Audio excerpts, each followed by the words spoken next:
আজকে ডিয়ার রান্নাঘরে আসছি একঘেয়েমিটা দূর করার জন্য। কারণ ডাক্তার বলেছে প্রতিদিন আমাদের বাসায় কলমি শাক রান্না করতে। আর তাই প্রতিদিন হয় কলমি শাক ভাজি, না হয় কলমি শাক গামাখা ঝোল। কত খাওয়া যায়, প্রতিদিনই একঘেয়েমি লাগতেছে। যার জন্য কলমি শাক দিয়ে ডিফারেন্ট কিছু একটা করার চেষ্টা করলাম।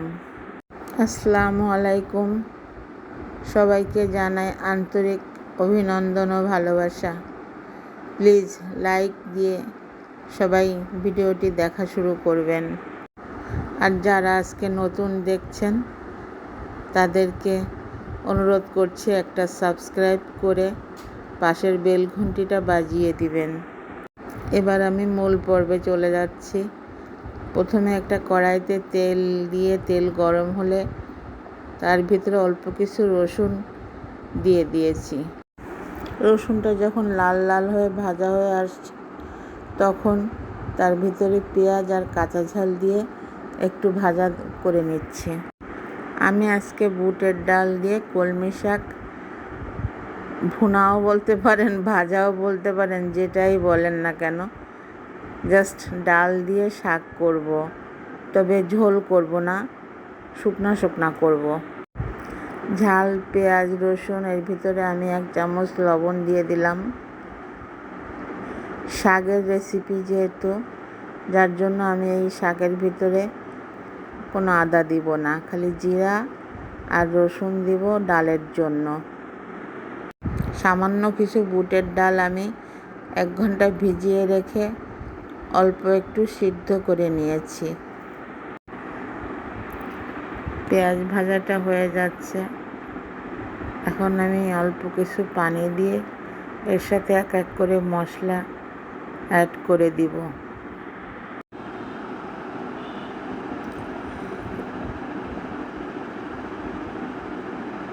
পানি দিয়ে দিলাম,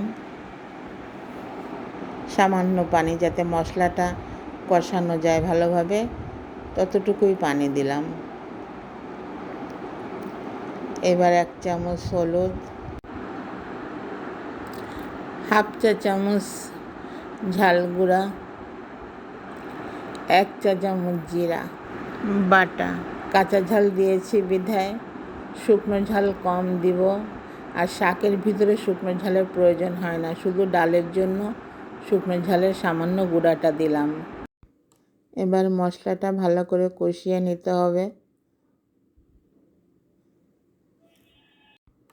গ্যাসের ফ্লেমটা মিডিয়াম আঁচে রেখে মশলাটা আস্তে আস্তে কষিয়ে নিতে হবে।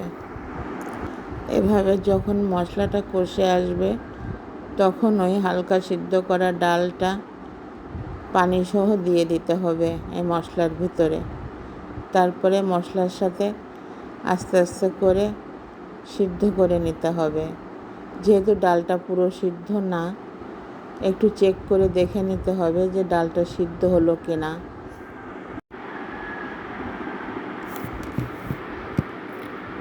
প্লিজ সবাই একটি লাইক, একটি সাবস্ক্রাইব করে পাশের বেল ঘন্টিটা বাজিয়ে আমার এই চ্যানেলটার পাশে থাকবেন।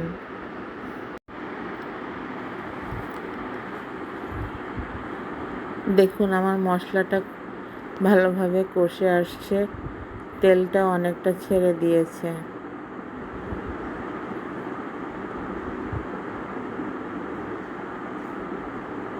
চুলার আঁচটা কিন্তু আমি মিডিয়ামে রেখেছি। সবসময় যে কোনো রান্নাতে যদি চুলার আঁচটা মিডিয়াম রাখা যায় তাহলে রান্নাটা ভালো হয় আর কি। এই যে আমি সেই সিদ্ধ করা ডাল, মানে অল্প সিদ্ধ করেছিলাম, সেই পানিসহ সেই ডালটা এবারে মশলার ভিতরে দিয়ে দিলাম। এখন এইভাবে ঢেকে ঢেকে একে আর একটু সিদ্ধ করে নিতে হবে। তারপরে যদি বুঝতে পারেন যে না তেমন সিদ্ধ হয়নি, আর একটু সিদ্ধর দরকার, তখন প্রয়োজনে একটু পানি ব্যবহার করবেন। আর একটু পানি দিয়ে সিদ্ধ করে নিতে হবে। তখন ডালটা একটু ভালোভাবে সিদ্ধ হলে শাকের সাথে ডালটা ভালোভাবে সেট হয়ে যাবে, খেতেও ভালো লাগবে। আমি এখন ডালটা এভাবে ডেকে ডেকে সিদ্ধ করে নিচ্ছি।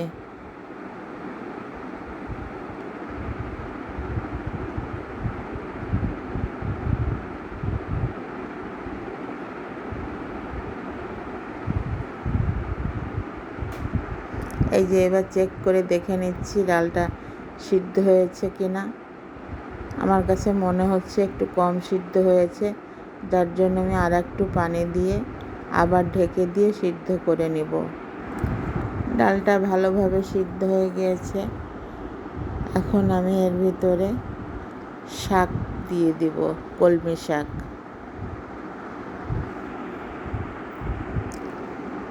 দিয়ে আবার ঢাকা দিয়ে দেব।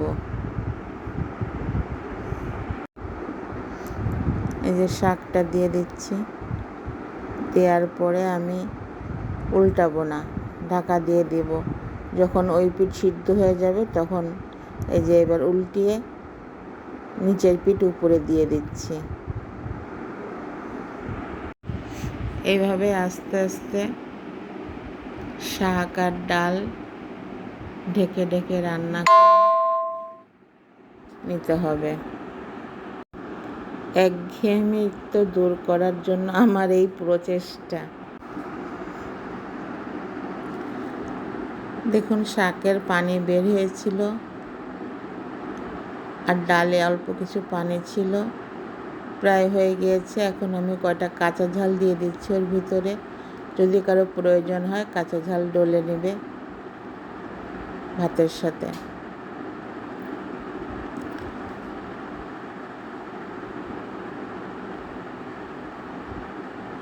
প্রায় হয়ে গিয়েছে, আর একটু ঝোল শুকালে নামিয়ে ফেলব।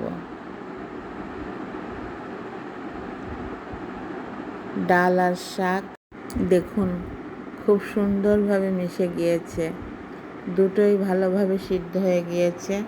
এখানে একটা কথা বলে দিচ্ছি, এই ডালটাকে কেউ বলে মটর ডাল, আবার কেউ বলে বুটের ডাল।